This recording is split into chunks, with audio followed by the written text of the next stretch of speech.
מחקר חדש שנערך על ידי ארגון הבריאות העולמי בדק את רווחת התלמידים. הממצאים, 25% מהתלמידים בישראל מתקשים להירדם, לא מפתיע, וסובלים ממחסור בשעות שינה, ודווקא השנה משרד החינוך החזיר את שעת האפס. כמובן, זה תמיד כל קומדיית הטעויות.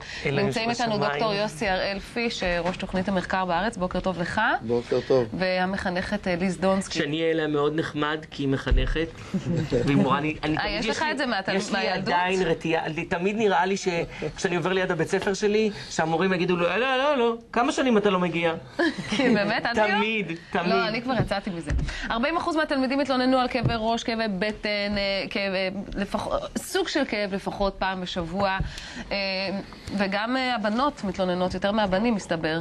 אבל החזירו בעצם את שעת האפס בגלל שהפסידו שעות בשביתה בעצם. זה לא סתם החזירו את שעת האפס, נכון? נגד או בעד, דוקטור? על שעות האפס ספציפית? תראה, אני חושב שזה חלם. אנחנו כבר, מ-1994, זה כבר די הרבה שנים שאנחנו יודעים שיש לנו שיעור מאוד גבוה של מצוקות נפשיות בקרב הנוער הישראלי, שמתבטא בכל מיני סימפטומים, גם סימפטומים פסיכוסומטיים, גם החצנה להתנהגויות סיכון למיניהם, כולל אגב הנושא של אלימות.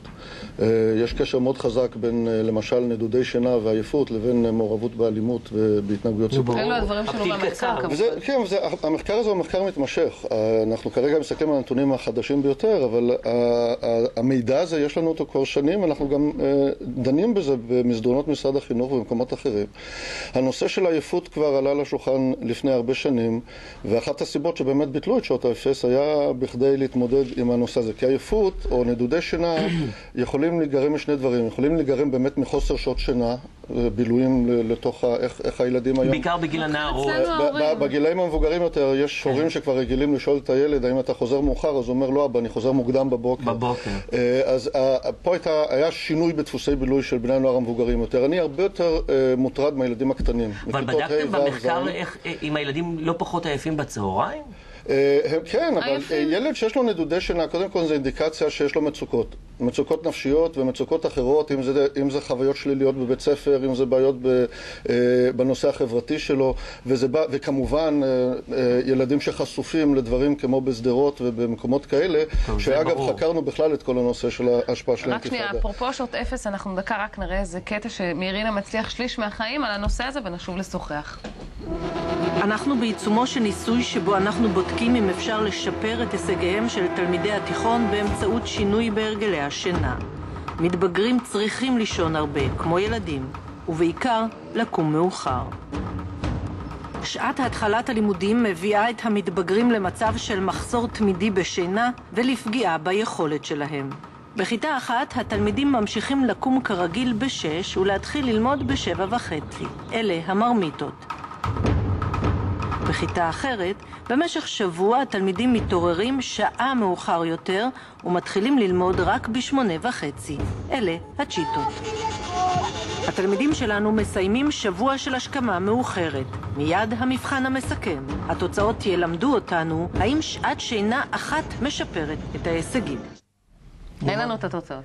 מה באמת מעלה המחקר הזה? מה התוצאות של המחקר הזה? של המחקר הזה, אני לא יודע, המחקר שלכם. המחקר שלנו, אגב, הוא נעשה ב-47 מדינות בעולם, כך שיש לנו תופעות שהן אוניברסליות לחלוטין. ילד עייף הוא ילד שנוטה להיפצע יותר מילדים אחרים, גם בתוך חצר בית הספר. אלים יותר? הוא נוטה להיגרר לאלימות, הוא פחות ערני, הוא נוטה להצליח פחות בלימודים. מה נהיה עם 8:30 במיטות, חברים? אצלי זה היה 8:30 במיטות שהייתי ילדה. אוי, נו, אצלך לא היה ערוץ 2. לא היה הרבה דברים השתנה. אז באמת אפשר לדבר על מה צריך לעשות. אז הייתי אומר, יש שני דברים מאוד מרכזיים שצריך לשים לב אליהם. זה גם אנחנו כהורים וגם אנחנו כמערכת חינוך. דבר ראשון, לראות בילד שיש לו נדודי שינה, אינדיקטור של מצוקה נפשית, ולהתחיל לבדוק איפה אנחנו כמבוגרים משמעותיים יכולים להיות שם בצורה יותר יעילה עבורו, כדי לברר מה קורה ולתת לו תמיכה. אני רוצה להכניס את ליז לשיחה. רק את הדבר השני. והדבר השני, בדיוק כמו שאנחנו לא נותנים לנהג לעלות על אוטו, אם הוא לא ישן איקס שעות, אנחנו צריכים להתחיל להכניס לתוך התרבות שלנו חזרה את הנושא הזה של אני לא רוצה לקבוע אם זה צריך להיות 8 שעות או 7 שעות, אבל נניח 8 שעות שינה. כן, אבל דוקטור, צריך להחזיר את השעות האלה. הייתה שביתה 60 יום, צריך להחזיר את השעות האלה. זה אם אנחנו רוצים או לא רוצים. למה להחזיר אותם בבוקר מוקדם? למה לא להחזיר אותם יותר בחלק האחרון של היום? אז ליז, מה את אומרת? עדיף בחלק האחרון שלהם? חשוב לי באמת לציין